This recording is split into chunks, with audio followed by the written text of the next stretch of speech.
This week in the Restroom, we wrap up Scary Turds month as we get crazy for mama over a Hitchcock remake turd from 1998.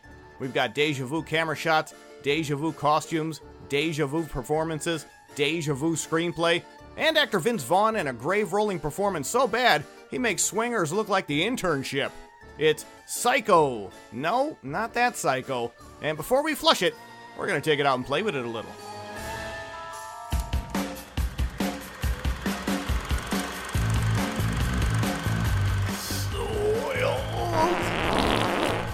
Restroom Cinema.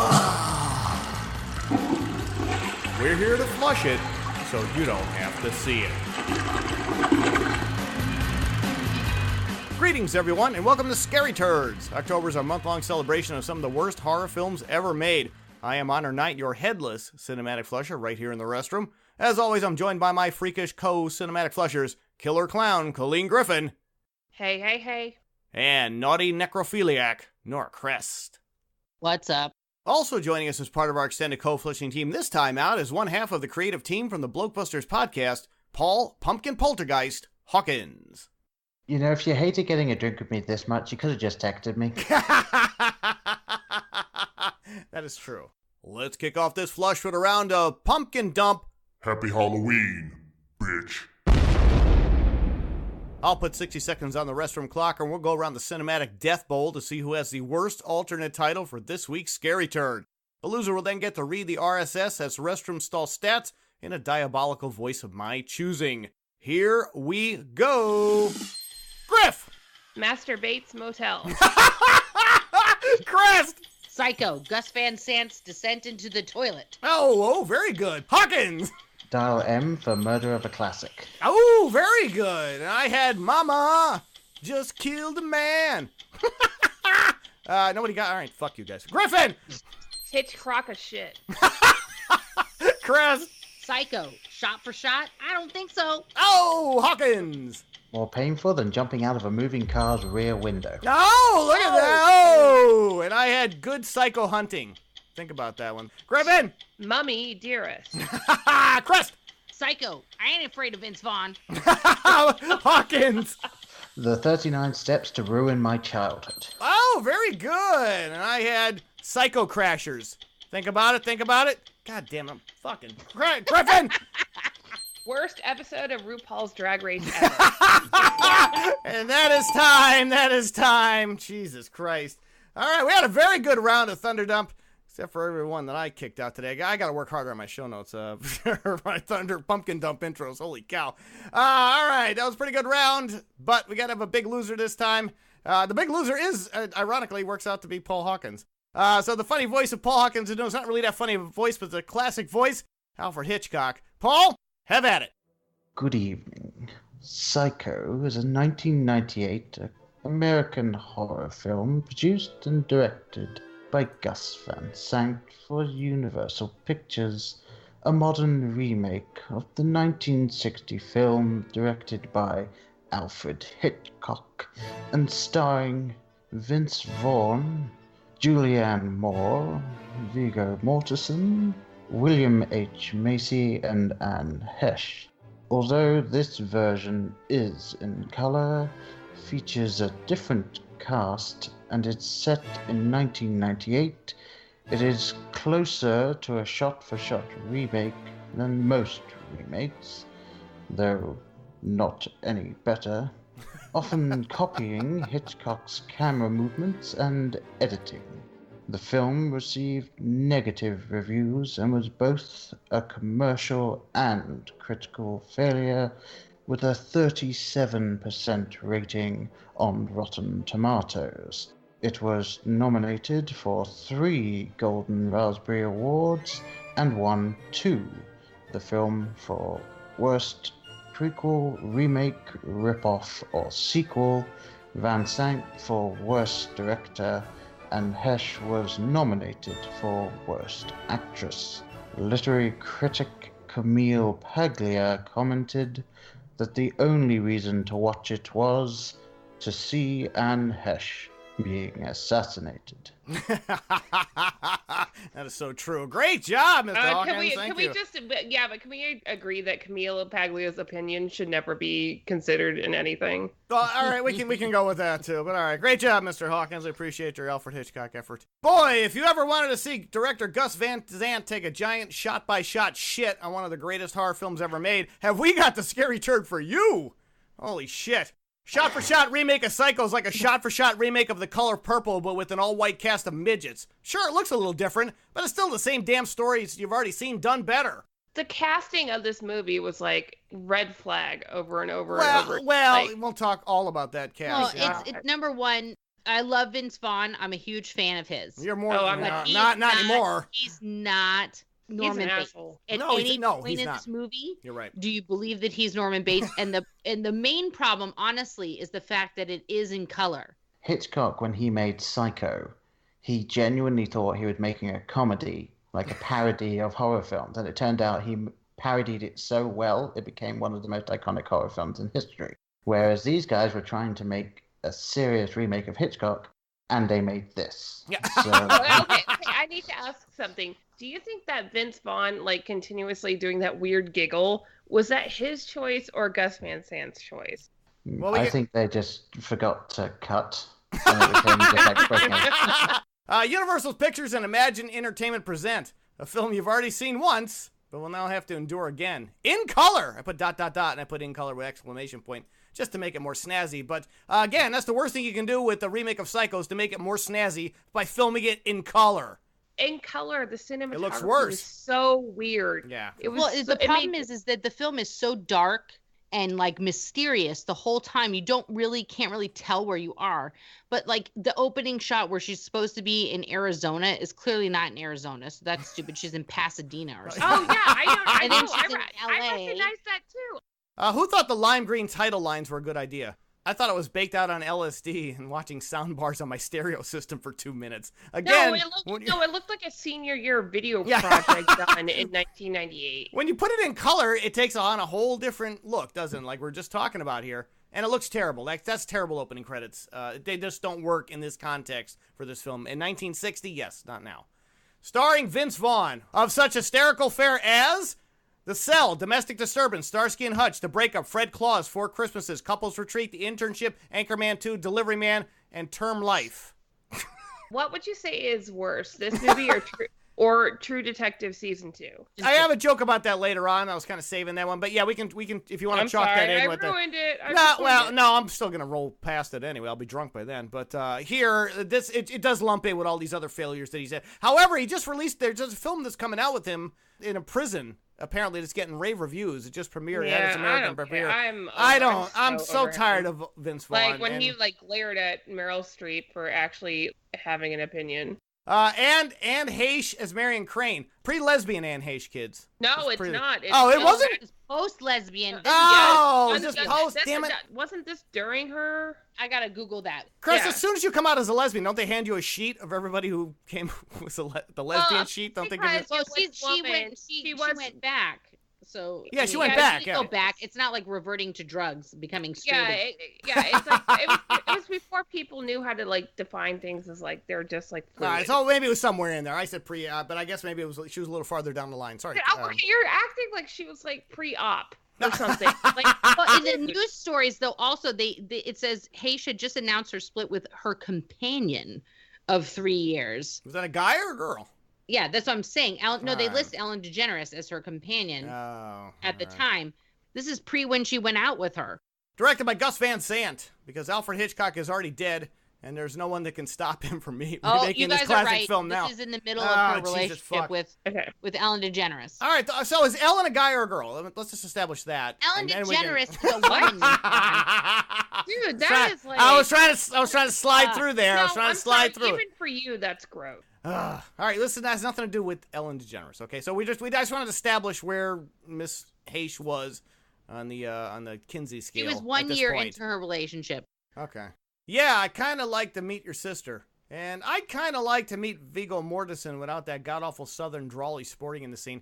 Thank God he was only a few short years away from that cinematic immortality with Lord of the Rings 5-minute mark. Oh, Aragorn, yeah. He's got a terrible. He's just acting Aragorn, 101 here. And, yes, he's Aragorn, but here he's not. He's he's the boy. He's the illicit boyfriend of Anne Heche, who is playing straight in this film, folks. Yeah, but well, no, it is. I got to explain. We just did 20 minutes on her being a lesbian. I got to establish the character. She plays the Marion Crane character who was straight in this movie. Let's just get that. Anyway, she's having an affair with. No, she is just having an affair with this guy. Or was she married to somebody else in the movie? No.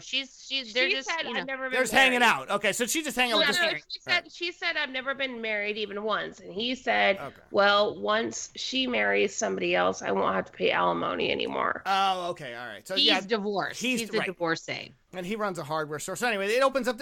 Folks, we're going to go through the plot as we go. But obviously most of our listeners have already seen Psycho. And if you haven't, for God's sakes, go watch the original before you even listen to this podcast. It's the same structure. It's the same film. It's the same screenplay by Joseph Stefano with just minor adjustments. And we'll talk about those as we go. I'm sorry. He's got the shiniest hair for any hardware. You have to understand, Viggo Mortensen is coming off of, like, literally, he was building up his repertoire, but he's coming off of G.I. Jane. Which he was really? Oh, that's right. He was good. Oh, yeah, but wasn't he also coming off of another one? Paul, you brought this up in the Thunderdump titles. He was also coming off of A Perfect Murder. I think Paul did Dial M for Murder, but you're close. I know. No, A Perfect Murder was a remake of Dial M. Okay, so I'm the idiot cinephile. Okay, never mind. A Perfect Murder was the same year. It got released the same year as Psycho. Okay. Respectability sounds so damn disrespectful. Not as disrespectful as you appearing in this classic Hitchcock film, Anne Heche. See, now, there was a lesbian joke that I'm not going to do now. See, I can't do that follow-up joke. Thanks, guys. Yeah, see, I got so much back blow. I got so much blowback 10 minutes ago that I have to blow past 3 jokes. You know what? I predicted 6 jokes, and you've already surpassed my expectations. Yeah. Okay, can I do this one? Anne Heche is the Ellen DeGeneres of this turd. You got to figure that one out, though. All right, well, maybe not. So Paul, even the crickets are like, what? Paul, how'd this opening scene work out for you?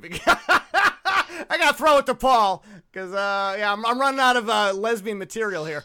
Yeah, because that's what you do when you run out of lesbian material. You turn to me. Throw it to the. Why would you even have like a whole roll of lesbian? I did. It was just a couple. There's no fucking lesbians in this movie. Well, yes, there is. Anne Heche. No, there's no lesbians in this movie. Yeah, but it would be better if there was. Though I think it might have been a better film. Gus Van Sant is used to Psycho, shot for shot. He did not. Well, that's the first problem. Yeah, but he throws in some other bullshit. And we're gonna talk about that. It's funny we're gonna circle back to that.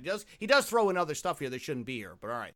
Why is here's a technical question. Why is Heche still wearing the same dress from the 1960 version? It's 1998, folks. She looks like a cast member from Mad Men. It felt like a low rent Wes Anderson movie, like where it was like modern day, but no. Yeah, but so I don't understand what the aesthetic is, because everything in here except for one person, looks like they came out of the 60s, even though it is clearly set in 1998, because there's a title credit that pops up at the very beginning as they're flying over Pasadena, which is subbing in for Arizona, saying that it's 1998. They all look like they were wearing rejects from that 70s show costume department. Yeah, they're really straight out of the movie, is what they're. I don't understand why they tried to equate that same look. It's all the cars are the same, the hotel rooms, everything here, really, the set design and the costumes are all from the 1960 version in color, which doesn't make any sense at all.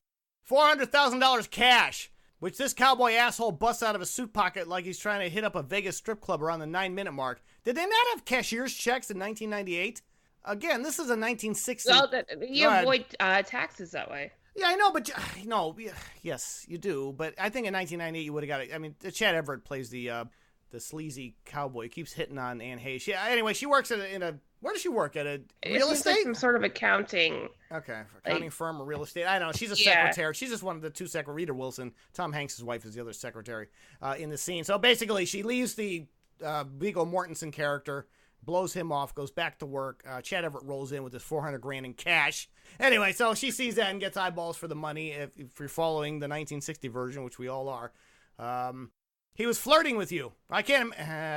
Nope, can't do that. He was not. Okay, I don't know. God damn it. You don't want to file charges normally when somebody flirts with you. Like, yeah, but he's really coming on to her. Yeah, it was really gross what he was doing. I mean, was it that obvious in the original film? Yeah, but see, Paul? you have to understand this original script is from 1960s. I know, and they- bosses Exactly. could like have their secretary sit on their laps Yeah, and Mad pat Men. them on the ass. Yeah, and it's all nobody Mad thought Men. anything about it. Yeah, which is why the shot-for-shot remake does not work. I missed Well, the they 60s. should have said it in the 50s then. Yeah, I know. Paul, was he this sleazy in the original? I don't remember this character at all. So It was somewhat sleazy, but even then, like, seeing it when I first did, it was just, I think the black and white, like we said, the black and white helped because it really did yeah, date the film, and it made you realize, oh, this was like of the time. Whereas in this, it really does just look like flat out misogyny, and it just looks terrible it's because terrible. it's like, you should know better.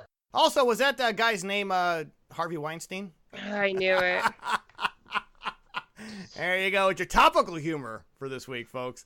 To me, he just felt like he was the rich Texan from The Simpsons. Oh, I was yeah, just waiting for the guns that's to come out. right, Yeah, that's right. yeah, right. absolutely. Also, how far do you think 400 grand's going to go in 1998?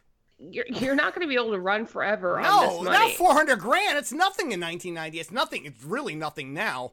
But 1998, that's not a lot of money, guys. Why did they up the money? I don't understand. Like, it doesn't. They don't update the stuff that needs to be updated No, they in actually this did script. update it. It was Oh, it was? 40,000 in the original. Oh, well, all right. Well, they needed to go a little higher because you're not going to go that far on 400 grand in 1998. It's ridiculous. You slept here all night? Oh, so anyways, so she basically is entrusted to get the money to the bank before she heads home. And she ends up stealing the money, packing her bags, and fleeing town. And then, just pulls over on the side of the road like all, single white women would do in 1998 to get a snoozer in her 1960s car. You slept here all night? Although you never know it by how well Heche's hair and makeup is in the scene. She looks like she just stepped out of the makeup trailer and not having spent a night on the front seat breathing in her own farts. Well, I do need to correct you on something. That is peak 90s car. That is a Ford That Taurus. is? Oh, that one was okay. Okay, I'm sorry. All right, so, all right, everything but the cars, apparently. And that teal and that classic, like that 90s teal color. All right, so That there was was really a it. 1998 beater car blowing around. But yeah, she looks great. Sleeps in the car, and this cop wakes her up, and he says, "May I see your license and registration?" That's actor James Remar, who continues his career of flat line delivery here as a 1960s patrolman who hassles Heche's character in 1998. Does that make a lot of sense, guys? 15-minute mark on that one. I don't know. Like, you felt like he was going to turn into the Terminator, like the T2. Well, it was a T-1000, but yeah. Or whatever. You got to get that one. And with apologies to Robert Patrick. You can do anything you put your mind to. You're a woman, you will. Hey-o! The sexist comment brought to you by Joe I was like, Stefano's oh, I'm gonna love that. 1960s screenplay. There you go. There's an exasperated sigh from Crest. I'm not saying I ghost wrote this with Joe Stefano 1960, but some of this stuff might have came through, folks. Maybe. Heche's character finally rolls up to the Bates Motel around the 25-minute mark, only to discover the Psycho House looks nothing like the iconic one from the 1960 film. This is the equivalent of doing a shot-for-shot remake of Gone with the Wind and having Tara become a double wide. How do you fuck this up? This is the one thing in this shitty remake you had to get right, was the exact same house. What is going on? What? This literally. Can you looked tell like, I'm upset? like- I just peed myself. God damn it. No, oh my god, no! It looked like a reject from a Tim Burton film. Yeah. This is the shittiest looking, most unscary looking house I've ever seen. Do we have a reason why the actual house wasn't used? Like everything else Because is it was shot. already demolished. But they you can had build it rebuilt again. another one for No. Psycho 2, and then they That's had to not that move house. things around Oh, because no. it's a fucking backlot. No, but they could They were build. like, Dude, they get rid could of build this it. shit. We need this hill for something else. But Crest, it's the Psycho house. You're doing a shot-for-shot remake of Psycho. It was gone. There was nothing Gus Van You Sant build could it, do. but you build it again. What he should have done, Oh. given that he's clearly a fan of using some of the techniques from the original film, like sitting in a car, shaking the car, and just having a backdrop.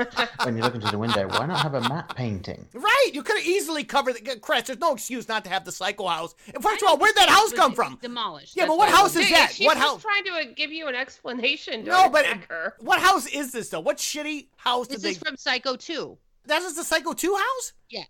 Well, then what's it doing in Psycho 1?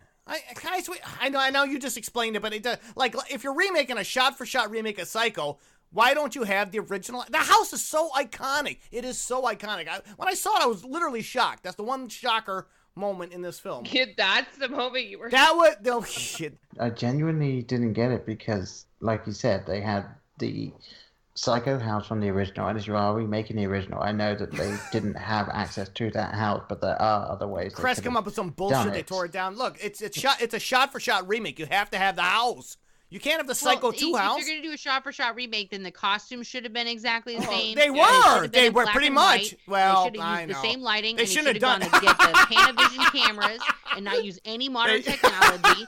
And they should. All right, They should have done it. There's a lot of issues. And folks, I do mention Psycho 2. I guess this is the house of Psycho 2, which I wasn't aware. That's a great sequel to the original. Yeah, Psycho. I did not know that existed, and I read reviews. I was like, well, shit. Maybe you do actually. Psycho 2 is a great follow-up to Psycho. It's and Anthony Perkins, who was the original Norman Bates, and we'll talk about Norman coming up, does a marvelous job. And even Psycho 3, which was not as strong as the first two, but that's actually entertaining too. So I definitely recommend, folks, if you see the Psycho trilogy and that fucking house. But here, you're not getting the house, guys. You're getting the house from Psycho 2. Still irritated, but all right.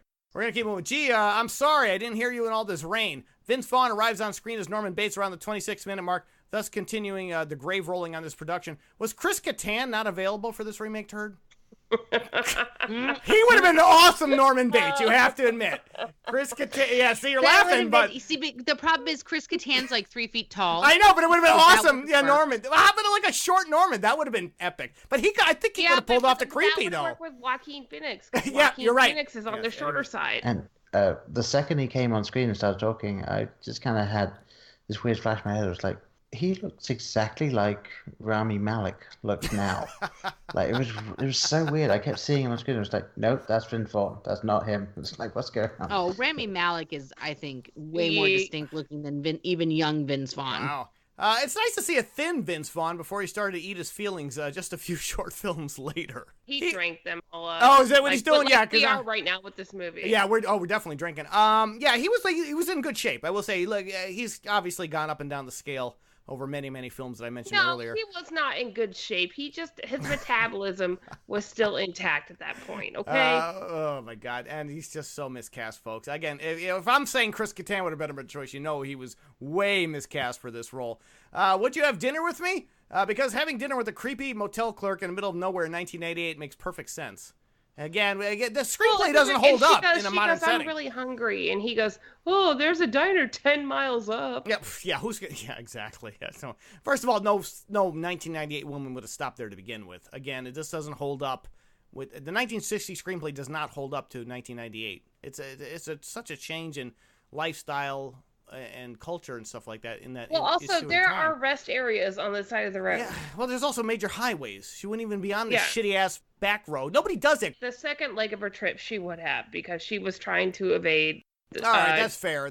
She thought she was like, people were onto her. Well, guys, where are these roads? Where are these roads and where are these shitty motels? I never get off the major highway. Because the story is the road that goes in front of the hotel, of course, used to be the highway, and then they moved it.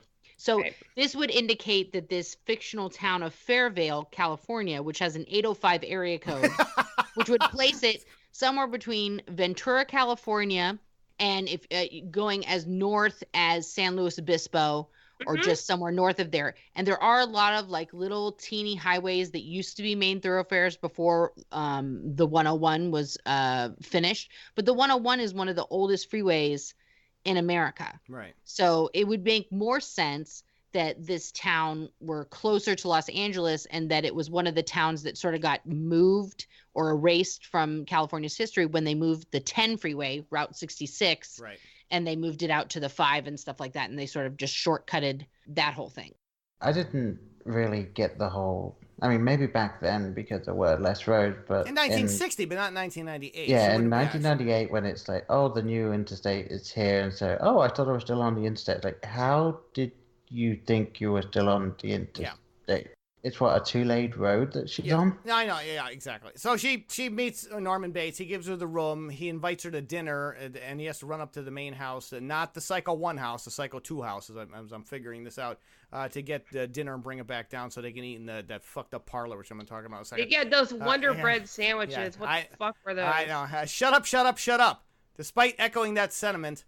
not you, Griff. How is Heche's character able to hear Bates talking to himself from inside the motel room at the 30-minute mark? She would not be able to hear him talking to himself. Oh, I shouldn't give away spoilers. He would not hear him talking to his mother up at that shitty ass house. Yeah, but why way would up. you know that he was talking to himself? We don't. That's what I said. I had to correct myself. Talking to his mother, but the point is, she's not gonna be able to hear that way up at the house is way up on a hill. There's no way he would. But all right, that's taken from the Hitchcock I don't know. version. I mean, I live in a hilly here we area. go. And I'm just saying, I live in a hilly area. I live a little bit up Beaverton. from the kids down in the cul-de-sac. And if they're fucking around and yelling outside, I hear every fucking word they're saying. So. Well, Alright. what you didn't see was that he just went inside the door and picked up a megaphone and just aimed it outside. Paul Hawkins with the win. I have a parlor back here full of dead stuffed animals. You might as well be wearing a T-shirt that says, "I'm a serial killer." He describes how it's a budget-friendly hobby. Yeah. Anyway, again, as we know, the Norman Bates character is a big taxidermy fan, and that plays into a major part of the plot later on. But they're in this parlor, and it's the same one from the 1960 version. You've seen it. My hobby is stuffing things. Hey-o! This Wedding Crashers moment brought to you by Vince Vaughn. Yeah, hey, think about these lines take on new meaning, right? Some people even stuff dogs and cats. Now, there's a film we'd rather be watching. And there's your cheap bestiality joke for this week. Oh, for Christ's sake. Here comes the next one. A boy's best friend is his mother. Griff? That's no. Oh, come on! Nope. You know, I'm just going to insert it later. All right, that's what she said. See? No, seriously, no. I'm sorry, Game of Thrones would not even go there. Game of Thrones did go there. What are you talking they about? went there with brother sister incest. So we got to put a cap on her incest. So brother sister's fine, but brother mother no way, or No, son we're mother. not saying it's fine. We're just saying it didn't Apparently go you there. are. Well, Yeah. I'm just trying to get a No, cheap wait, joke actually out. it did. I take Oh, it back. see, Griff, you could have. Remember what's her face from The Veil and her creepy ass son with All the right, that's a moon whole eyes? guys. That's a whole different podcast. No, actually, Andy, you know what? There were people who went to my Catholic church who she breastfed her son up until the time he was 5 because she loved her son saying "Thank you, mommy." Okay, that's sure. That's all right. We got Yeah. a lot. We got a lot. I dealt with real life Game of Thrones shit. We got a lot of different game incest stuff going on here. Apparently, none of it hit as well as I thought it was going to. But How is that even? That's what she said. Because it was. That's what Honor said. So that's Oh, what hey, all right, Hawkins with the win, and we're gonna keep moving on that because man, butchered that whole sequence. We all go a little mad sometimes. Like right now, for instance, over watching Vince Vaughn attempting to channel his inner Tony Perkins, only to have it come out like he's channeling Tony Danza instead. Seriously, hey, come on, that was such good. an That was good. iconic line. I know. Well, there's a lot of everything drops like a lead balloon. There's nothing that sticks in this film because all these lines do is make you want to turn off this piece of shit and go watch the original, which was brilliant. Tony Perkins' performance was pitch perfect, and it was for at least two films. I think by calling it a lead balloon, you're giving him too much credit because that means that his lines landed with any impact. I was waiting for him after every line to do the turn the camera That's what the laugh was. That's what that laugh was. Yeah, I think that's what. Yeah, he's giggling a lot like a school child or school kid, and I don't understand why. He felt like I felt like he was doing an NYU drama school audition and be like, yeah, I nailed it, man. He doesn't nail anything in this film. It's just so badly miscast. Hey, I don't remember Anthony Perkins jerking off to Marion Crane undressing in the original film. My God. Hey, did any of you guys watch this with closed captions? No, I did not. Oh, wasn't that okay? Masturbating intensely, masturbating intensified. Gus, But man, my main question was, and maybe this is just because I'm the mother of a pubescent boy, and I know this is going on. He just jacks off and then makes no effort to clean himself or the wall up. No, you don't have to do And that. just sort of flips his penis back in his pants and walks away. I said, yeah, that's disgusting. Gus Van Sant breaks his shot-for-shot remake to give us Vince Vaughn beating one out around the 41-minute mark, kids, in case you're wondering when this scene comes in. Something masturbation intensifies. Yes. Was in the closed captions. That's amazing. That was implied, I think, in the original, but I don't think we really needed to see it come to fruition in this film. I really didn't want to see Vince Vaughn jerking one off in this sequence. And no, we don't see his dick, but you get the original one, you just see him intensely looking at her. I never thought we should and in the context of the scene, himself. it's a scene where she bails on dinner, goes back to her own room, and then he peeks through the wall to the other side to the bathroom where she's getting undressed and jumping in the shower, and that's when he starts. No, she didn't get in the shower. She was just getting undressed. Oh yeah, he starts working one out there for himself. Shot-for-shot staging of the infamous shower scene hits around the 44-minute mark and only succeeds in us not having to endure any more of Heche's terrible performance. Your film sucks when Mel Brooks does a better job at restaging the shower scene in High Anxiety. Yeah, it's just... Again, it's shot-for-shot, but with a few caveats, guys. Van Zandt throws in some weird fucked-up imagery of clouds, right? I think there's storm clouds in this one. It doesn't make any sense at all. Why are you doing this? Why aren't you just shooting it shot for shot? Two things. Number one, if you are what you eat, she apparently eats only tomato soup the entire time because it's just so runny blood. The blood is terrible. Okay. It would have been more realistic if they used the Hershey syrup again. Yeah, you're right. Exactly. I know. Yeah. And then when he mopped it up, it was like pink. Yeah. And in the original Psycho, it was A, the shock of her dying straight away, and then B, that everyone thought because of the really rapid cuts that you were seeing what you didn't see. Whereas in this, because it's in color and you can see everything, it's like, oh, someone's trying to just lay a knife against her several times. It's horrible. The cuts are much slower than in the original. You're right. You're absolutely right. Because you're just like, you could take a nap in between the cuts. I chop vegetables at a faster pace.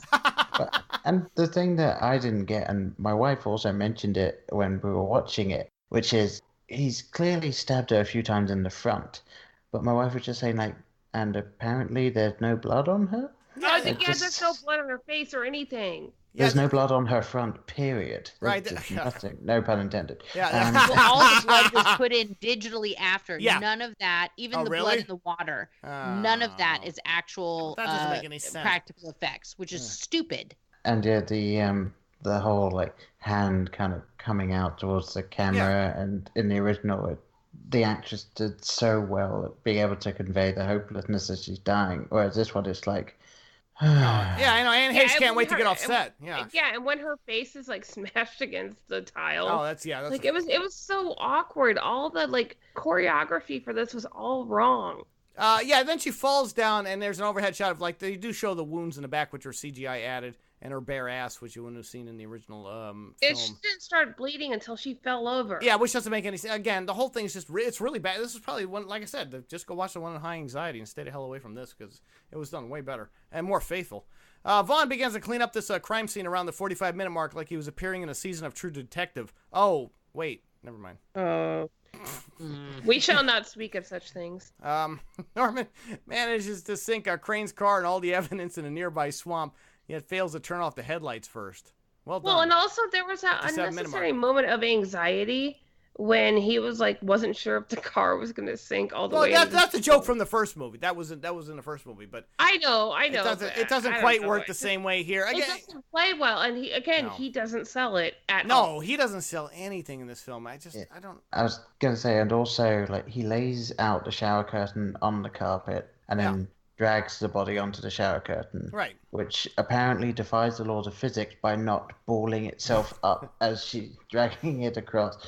Because it's right. Perfectly flat still when it goes over it. There's crime scene problems we're having with 1998. We're looking at it through different eyes. You can't really do it the way he did it.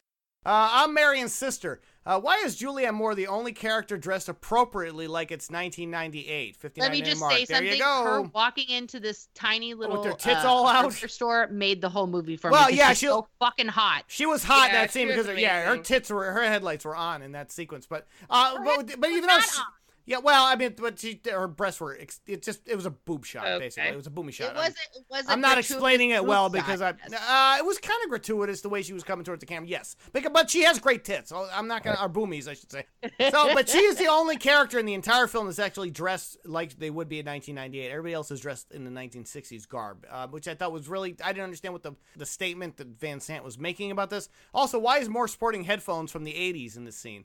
Did Walkman sponsor this movie? I know that was my later joke, but yes, they're Walkman headphones. I guess they look shitty even in 1998. I didn't even know. I had those. They were awesome. I do know a little bit about why she's different in this. Go ahead. What do you got? Because according to the director, some of the actors wanted to stay as true to the original as they could, and some of the other actors, including Julianne Moore, decided to interpret it and do it like That in doesn't a make more modern, their own way. that doesn't make any sense, guys. It doesn't just get you have to have a consistent tone in your film. You can't have Heche is in the same dress from the 1960, 1960 film. but you Yeah. can't. It's always Julianne Moore looks like she's rocking a Spice I Girl know. dress from 1998. Well, but that's unacceptable. Everybody's got to be on the same page, guys. It's pick a timeline. This is not a Doctor Who episode. Everybody's got to get their shit that's together. On the director. Yeah, it is. It's definitely on the director. He should have put the hammer down and said, "No, new Julianne, you're gonna fucking." Instead of trying to blame his actors for that. No, that's on you, dude. No, that's on you. You're a dickhead.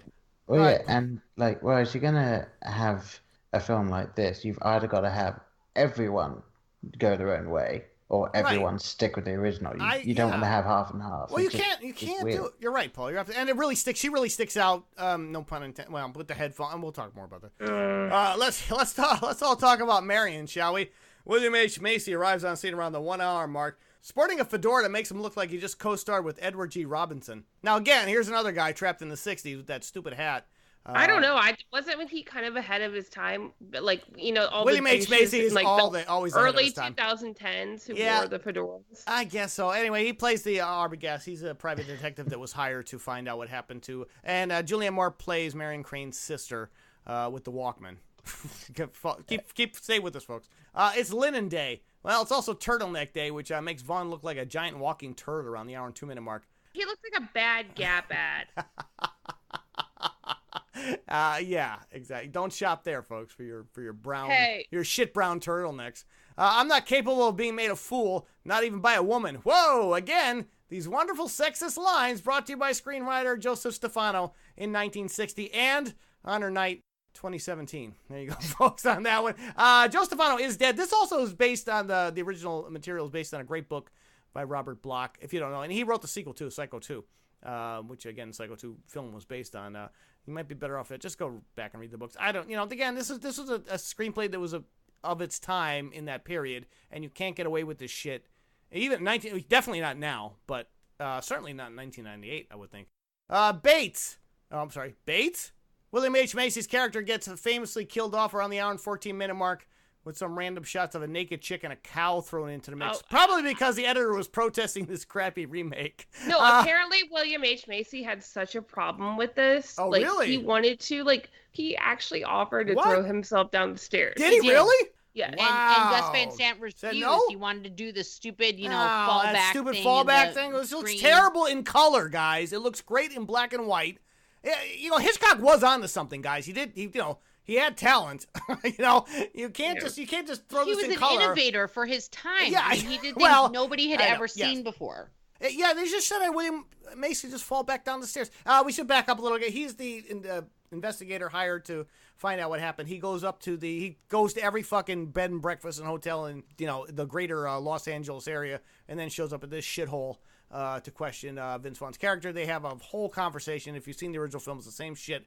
And then he escapes up to the house because he wants to question the mother because he thinks the mother's still alive. And as he goes in, the mother comes out and mother in quotes.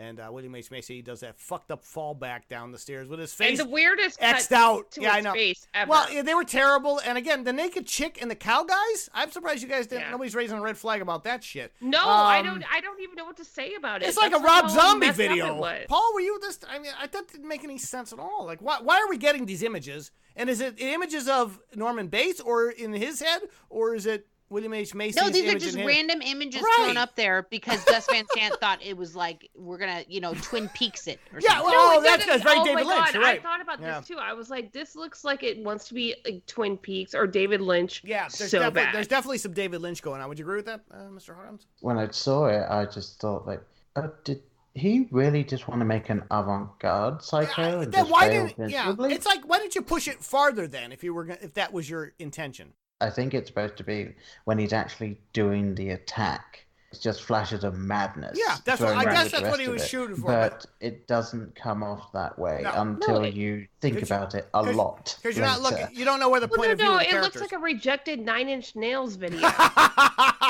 With apologies to Nine Inch Nails. Let me get my Walkman. We're now going to time travel to the 1980s before we zip back to the 60s just to get to the 90s.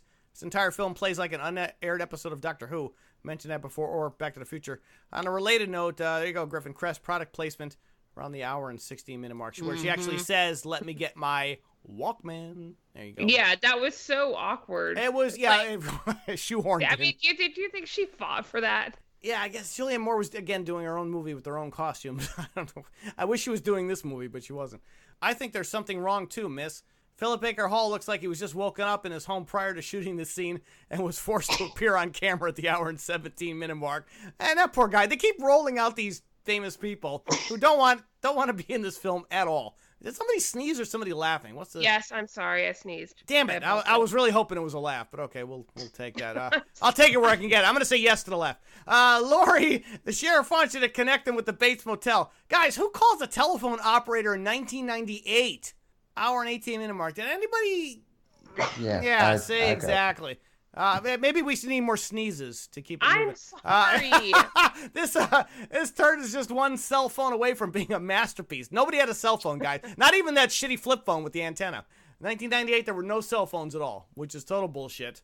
In California, everybody had a cell phone.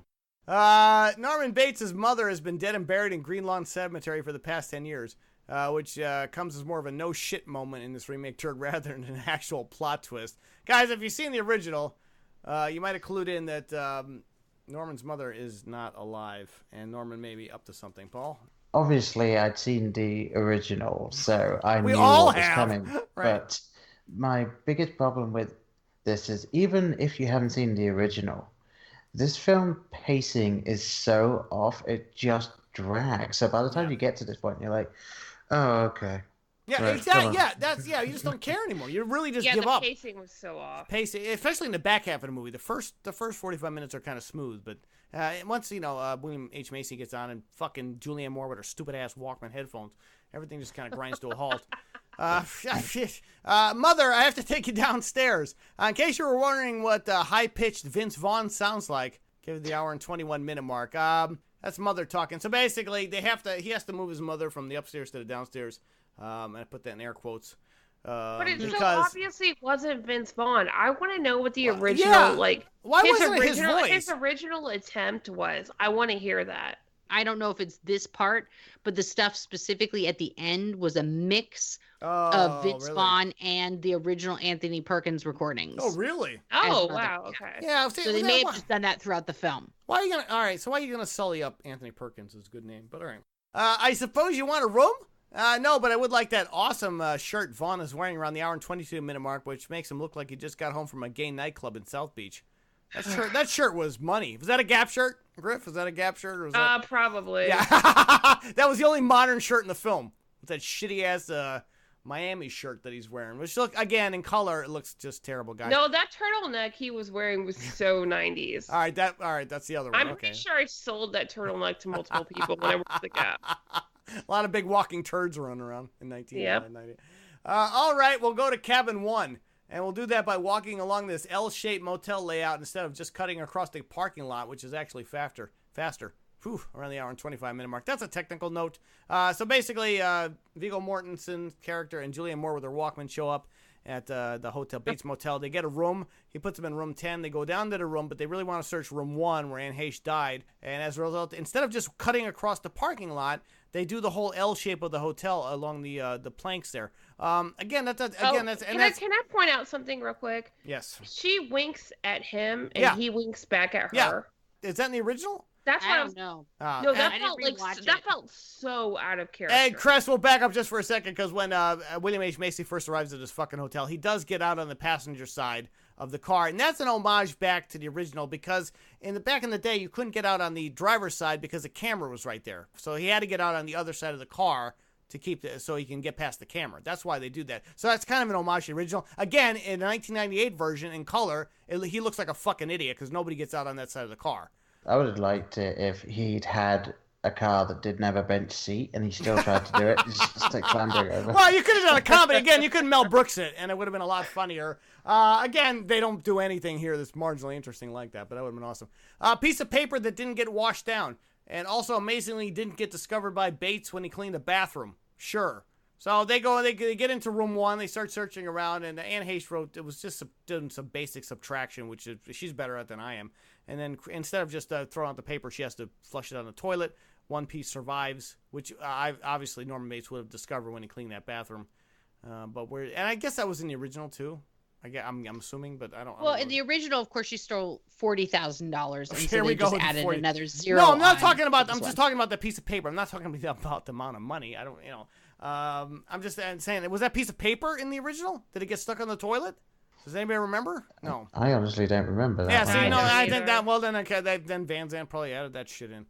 Moore's checkered shirt in the scene is so distracting. I thought I was taking a Rorschach test. That is. Why is she in those shirt and those pants? Straight out Spice Girls. And she's wearing those awful pants with the shoes, the lifts. It's just. No, those are called heels, honey. But not traditional heels. They were like the big chunky heels, not no, those were heels. That was the style. No underwear. So I guess Moore's just rocking her ass for the entire. There's a lot of shots at like waist level of her walking back and forth, and it's very distracting. Again, her costuming is terrible, and that shirt is just awful. Well, that was honestly the style back then. Yeah, but that's in like 1998, nobody wore that shirt. I never wore it, but I remember seeing that in like that kind of shirt and pattern in so many stores and in so many magazines. Mrs. Bates, if you want to see something more frightening than Norman's dead mother, just check out Vince Vaughn decked out in a blonde wig around the hour and 33-minute mark. He looks like he was just interrupted from giving a Swedish massage. He's fucking. So at the back end of the movie, if you know it, she ends up having a hideout inside. She goes looking in the house for Mother, and she ends up having a hideout in the basement. She discovers Mother is, of course, fucking dead for a while. Mummified, yeah. Yeah, it's mummified, and Vince Vaughn shows up, of course, dressed as Mother because now he's become Mother. We'll talk about this in a second. But he looked like he was like interrupted from his dress rehearsal at SNL. I was like, that's funny too. Yeah, okay, we can go with that one or the Swedish shot. Yeah, whatever joke you want to use. So basically, they have a big. So anyway, Viggo Mortensen, who gets clocked with a golf club, which he wouldn't have got up from, managed to show up in the nick of time to save Julianne Moore. Back in the day, 1998, 1960, all it took was a swift kick to the face to subdue a serial killer. Unlike now, where we'd have to endure a 20-minute fight sequence. Subdue a serial killer with a very obvious rubber knife. They could have beefed that up, though. I think they could have beefed that up a little bit for this version. They had a little bit more of a fight. I don't know. I mean, here's the thing. If you're going to believe the whole theory of Norman Bates, is that, and what the psychiatrist lays down at the end, is that he is literally becoming his mother. Right. So if he was acting as his mother, who was a small, feeble woman, then his physicality would be that also, even though he's this gigantic man who's like 6'7" or whatever the fuck. I wish that was a little bit clearer. No, but if he was really believing in his mind that he was his mother, this tiny woman, that's how his body would behave. I could kind of buy that. Was that how it was laid out in the original? Yeah, it's what the psychiatrist lays. But no, it's coming up. I'm just talking about the fight scene itself. I guess I can go either way on that. But the fight scene was true to the 1960s. Is like, a fight scene in the 60s is like punch. Oh, let me touch my face, blood, punch, and then maybe like a smack on the head with a bottle and a little shoving, and then one more punch and the guy's out. If Chris Kattan was cast, this would have made perfect sense, right? This fight scene, we'd like, Mango. Oh my God! He hit me in my hoo-ha, and he would have been down like a sack of bricks. Again, no, actually, I think Mango could have probably kicked beat at that. Viggo's a little pussied out in this one. Thank God he recouped it with that Aragorn shit years later. But in this one, so everybody goes down, folks. So he's subdued and he's caught. Let's get to that. You have to. Next line is now we have to get to the scene where they have to. It's an exposition dump, literally at the back end of this film. First up is Julianne Moore. Did he kill my sister? Duh. Like, I don't know why we hadn't even asked that fucking question. Yeah, believe me, your sister. Yeah, she walks into a basement full of taxidermy and a dead mother. What do you think happened to your sister? No, he didn't kill her. The mother did. Oh, thank you. Yes. You have to go back 10 years to a time when Norman Bates' mother murdered her lover. Nothing to wrap up your remake turd better than an expositional dump by actor Robert Forster around the hour and 35-minute mark. First of all, why wasn't this guy around to explain the ending of Mother? Oh God! But he explains but he does explain that Norman Bates murdered his mother and her lover. She didn't. It wasn't a murder-suicide what the sheriff thought originally. Oh, it wasn't? No. He poisoned both of them because he's explaining that when his father died, he became disturbed and his mother they just sort of lived there together, and they were each other's world. And then she fell in love, and he flipped his shit, and then he killed both of them, and then snuck into the graveyard before the body was buried and took her out of the casket and brought her back to the house to preserve her. Yeah. And then just started like having conversations with her constantly until now he's just totally her. There is no more Norman Bates. Well, yeah, He's I know. just... One half of his brain was his mother, the other half of his brain was himself. And whenever like he would feel any sort of like actual human emotions or like adult desires, the mother part of his brain would take over. They'll put him away now like they should have years ago. Just like Universal should have done with this fucking movie. Crest on credits, is there anything? No, I mean, it basically does what the original does. It just sort of, they're dredging the swamp. It zooms in on him. Oh, yeah. And they just... Well, no, it zooms in on him, and then the actual skull that's superimposed over his face at the last moment there is the same skull that was used in the original film. Oh, Jesus. That was superimposed over Anthony Perkins's face. Oh. But then they just go to the crime scene where they're dredging up the car, and it's just sort of like a lot of motion, just like it was in the original, and it just sort of sits there, and then it zooms out, and then it's just like you just hear sounds. It's just nothing. Really? Oh, yeah, all the way through the credits. Really? Guys, oh, Jesus, this is one of the worst remakes ever, horror remakes ever done. It's sacrilege. No, I said one of the worst remakes ever. Oh, really? Oh, you're going to go up on that. Wow, really? All right. It's sacrilege on a couple different levels, and to undermine Anthony Hopkins' brilliant performance, and I don't use that word lightly here on the show. Anthony, you know what? Anthony Hopkins was great too, but that's a whole different fucking movie. That is Psycho. We took it out and we played with it a lot longer show. Can we flush it, ladies and gentlemen? Can we please flush it? Flush it along with that stupid Volvo in the swamp. There you go, folks. Consider it flush. That is it for this week. I want to thank my lovely co-cinematic flushers, Killer Clown Colleen Griffin and Naughty Necrophiliac Nora Crest. Thank you, ladies. Great job as always. Thank our extended co-flusher this time, Al Paul, Pumpkin Poltergeist Hawkins. Thank you, sir. We do appreciate it. You did a great job as always. And he'll be back for Jingle Turds in December, because that'll be our next theme month. Yeah, we all will be back for Jingle Turds. But until then, we will be back next week to torture you with something else. Until then, say goodbye, ladies. Bye. Bye-bye. And gentlemen, I'm sorry, Paul. Sorry. Well, I guess you're kind of a lady too. All right, just say goodbye. Hi, this is Sarah Polton, and I want to thank you for listening to This Week and every week as we flush these turds down our cinematic bowl here in the restroom. And by turds, I mean the movies, not my ex-boyfriends. If you haven't already, please subscribe to us on iTunes and Google Play Music so we can attract more listeners and so you don't miss a single episode. We love feedback, so email us at signalsoffury@gmail.com with your comments and suggestions for future flushes. Also, be sure to check out our home restroom on the net, signalsoffury.com. Until next time, remember, we're here to flush it, so you don't have to see it. I'm Sarah Polton, and this has been the award-winning Soiled Restroom Cinema.